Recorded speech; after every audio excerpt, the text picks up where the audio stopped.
আমরা আমরা আজকেও 1202টা মামলা প্রত্যাহারের অনুমোদন দিয়েছি, যেগুলো ফেসিবাদের সময়, বিগত ফেসিবাদী সরকারের সময় রাজনৈতিক উদ্দেশ্য প্রণোদিত মামলা ছিল।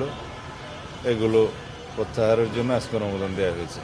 এর আগে আমি এখানে আসার পরে 1006টা মনে হয় অনুমোদন দিয়েছিলাম।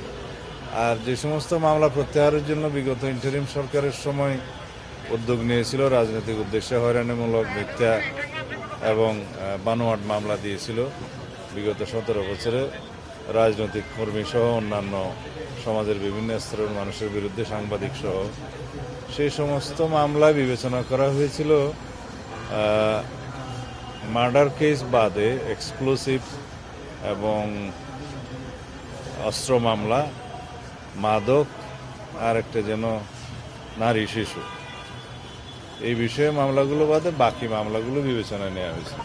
কিন্তু আমার বিরুদ্ধে বহু মার্ডার কেস দেওয়া হয়েছে, বিস্ফোরক তো আছেই, অস্ত্র মামলা আছে, রাজনৈতিক উদ্দেশ্যে এরকম মামলা দেয়া হয়েছে। এগুলো সত্যিকারভাবে যেগুলো রাজনৈতিক উদ্দেশ্যে দেয়া, এগুলো যাচাই বাছাই করে পুনরায় রাজনৈতিক মামলাগুলো প্রত্যাহারের বিষয়ে আমরা আর একটা উদ্যোগ নিচ্ছি, এবং এটা যাতে কোনো অপব্যবহার না হয় সেজন্য যথেষ্ট সতর্কতা অবলম্বন করার জন্য কি করা যায়, কিভাবে যাচাই বাছাই কমিটি করা যায়, সেগুলো চিন্তা করছি। এটা আজকে কালকের মধ্যে সিদ্ধান্ত হবে।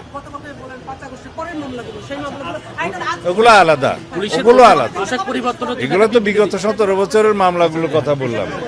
কিন্তু 5 আগস্টের পরে যে সমস্ত মামলায় শয়ে হাজারে হাজারে আসামি করা হয়েছে, এরকম কিছু মামলা আছে। ওখানে হয়রানির উদ্দেশ্যে বিভিন্ন হয়তো শত্রুতামূলক কিছু লোককে আসামি করা হয়েছে বিভিন্নভাবে, কিছু সুবিধাবাদী শ্রেণী, এরকম কিছু আমাদের নজরে এসছে। এগুলো যাচাই বাছাই করে আমরা ফাইন্ড আউট করবো, একটা বিহিত ব্যবস্থা করতে হবে, কারণ আইনের শাসন প্রতিষ্ঠা করতে হবে। আর মামলাবাজির মধ্য দিয়ে যদি কারো হয়রানি হয় তো সেটা আইনের শাসন হলো না। পুলিশের পোশাক পরিবর্তনের বিষয়ে এগুলো বাকি বিষয় পরে কথা বলবো, কাজ আছে, পরে কথা বলবো।